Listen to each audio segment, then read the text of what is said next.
Hey guys, this is Joshua, and today I'm going to be showing you how to use one material to texturize your model.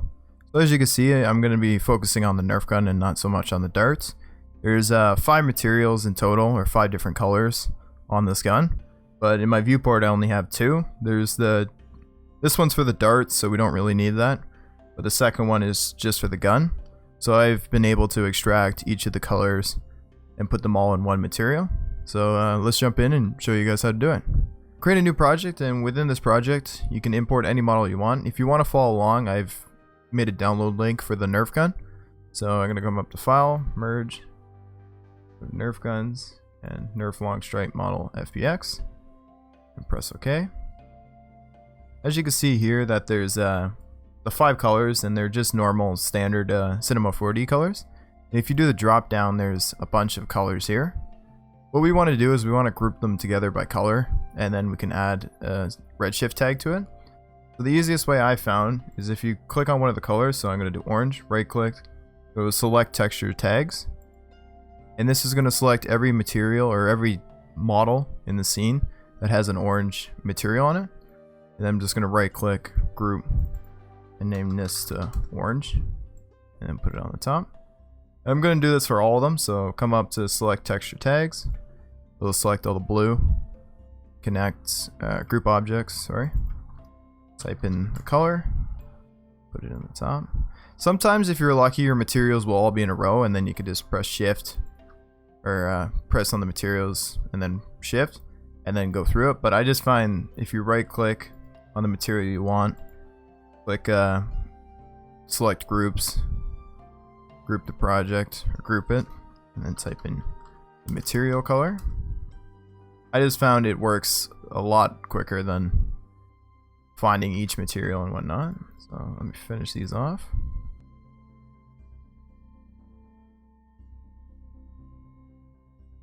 Alright, so then I have my 5 groups here. You can see these parts here, they don't actually have textures. And that's because this model's got detail inside that doesn't need to be textured. So I just selected them all by holding shift. So you press the first one, scroll down the bottom, hold shift, right click, group, and then I just called this inside, and then just turned it off. So if you ever see something's missing in your model, you can just go through there and figure out where it is. And then from there, we got the model. We could delete the materials because we don't need them in the scene anymore. So select them all and delete. And then you don't have to do this. I just like to do this, is select all the question mark materials, press delete, and then press the first one.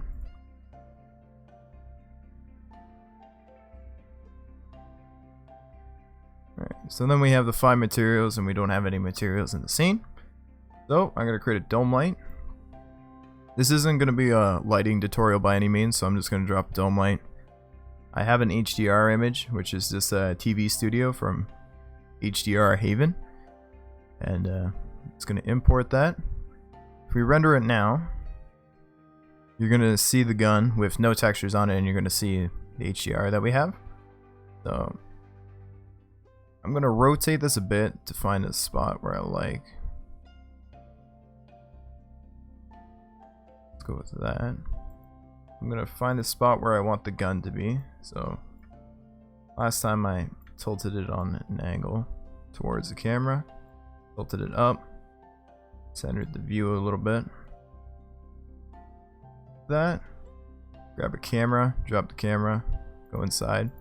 And once you find your camera position, what I like to do is Cinema 4D tag and protect. This is so you can't move the camera by accident. So if you find a good spot, leave it there. If you don't, just take it off and then add it later on. Right click, go to Redshift, and then Redshift camera. And then I just like turning on the exposure within Redshift. Go up to camera settings, change this to Redshift. Go to GI. I like doing brute force for both. It's quick and it's pretty accurate, I guess. And then we're all good. So now into the materials. I'm going to go to Redshift materials, do a new material. If you don't have it down here, it's this Redshift material. I'm going to rename this to gun material. Double click it. go to the material inside, and I'm just going to change this to like the blue. So the blue we had in the most of the gun, I'm just going to change it to that. And then I'm going to apply this to the Nerf strike, so it applies it to the whole model. And then within here you can do depends on what model you're using or what textures you want. So for plastic, you can actually just change it to plastic if you want, but I found just increasing the roughness a little bit, creating a noise, import it to the output, going down to coordinates, increasing this quite a bit. I'm just trying to get those little small dots. Those are because plastic isn't usually smooth, it has little dimples in it. So I found if you just add a little bit of noise, you can create a bump map, bring it into texture, input, bring it to back to the material, overall bump, and bring it into the output. So now you can see that the gun lost its reflectivity because the bump maps are so many. So what I do is just go to the bump map and decrease it. I like putting it in negative because the bumps usually go indent. 0.05 for now. Let's try that. And then I'm gonna copy this. Oh no, I'm not. I'm gonna go up to round corners. I'm gonna go into bump blender. Put the bump blender into the base, and then the base input, then the round corners into the layer input. And then within here I'm going to do additive mode. This is so all these add, and then I'm also going to increase this to 1, and then I'm going to put that into the bump map. So what's happening now is I want to use more than one bump map, so I'm using the noise, the little one, as the base input, but it doesn't matter, and then round corners into the bump input 1, and then I'm putting it into the RS material for 1. Let's name this blue to make it a little bit clearer. And then it's going into the output. The reason I add the round corners is I find it just adds a little bit more of the plastic look to it. If you drop down to 0, it's still there.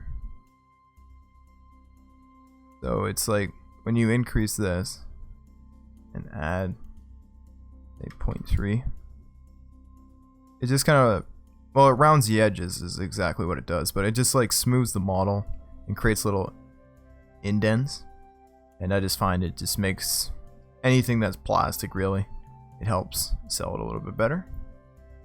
And then if you don't want to see the background, what you could do too is if you go up to dome light, general, just enable background, turn it off. And then if you want to rotate it, just come up to coordinates. We can rotate it. It'll be fine. A light that matches how, yeah, that looks kind of a bit of underlighting. Alright. So now here comes the fun part. So I'm going to exit out of this, and then we want to create a tag for each of these materials. So if you hold shift on all the materials or groups that you've created, you're going to come down to Redshift and then object tags. We're going to object ID and override. So for orange, I'm going to keep it at 0, object ID. Blue, I'm going to put 1. Yellow, 2. And then so forth.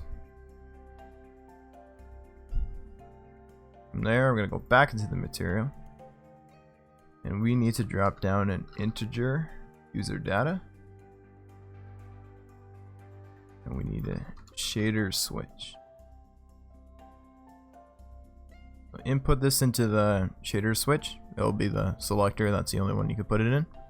Then put that into the output. And this is where you have to be a bit careful of which one you want. So this is the blue material. The blue material has to match the input of whichever one this is. So this is 0, this is 1.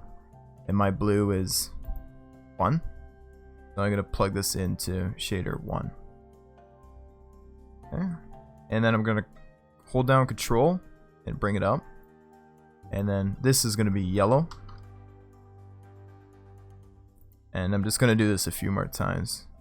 So I have the rest of the materials. So the next one would be orange. If it's a bit easier, you should line up your materials how they're ordered here. So I'm going to put orange and then yellow. Then you know which order they should go. So I'll put orange into shader 1 because you can see that it's object ID 1.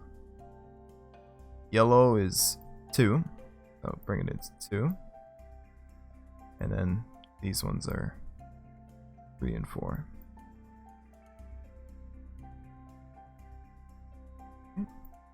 As you can see, nothing has changed. What we could do is we go to RS integer, go to general, come up to this little tab on the side here. We want to change it from object to object ID. And still nothing has changed because all our materials are, go to base properties, they're all still blue. So if you come up, drop this down.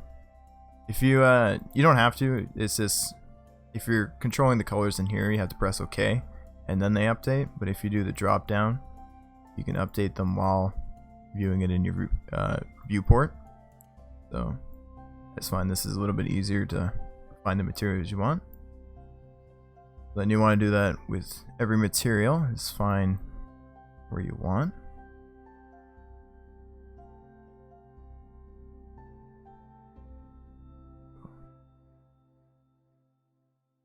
Bit more yellow. Gray.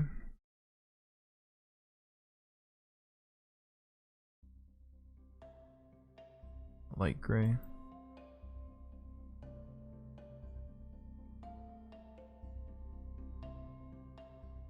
Lighter.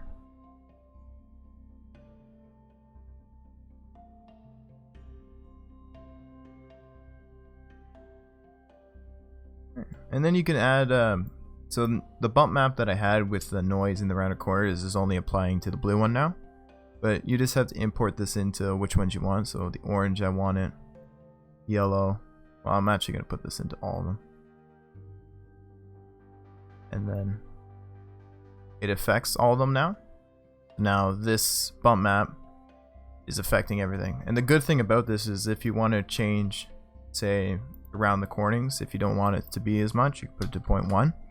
It'll affect all the materials. So you don't have to like go between each material. Like say if you have blue, orange, red, and yellow, you'd have to go through each material and change it. But now this adds, so you just have to change it with one. And then it changes around corners with every material.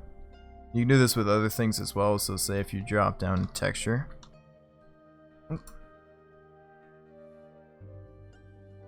Texture. I'm going to find texture here. So I got some scratches. Then I'm going to drop down triplanar. Put it into texture X. Plug this into the output so you can see what you're actually doing. Then you can see there's scratches on here, and then you can change the size if you want more or less. I'm gonna just say 0.1, 0.1, 0.1. Love.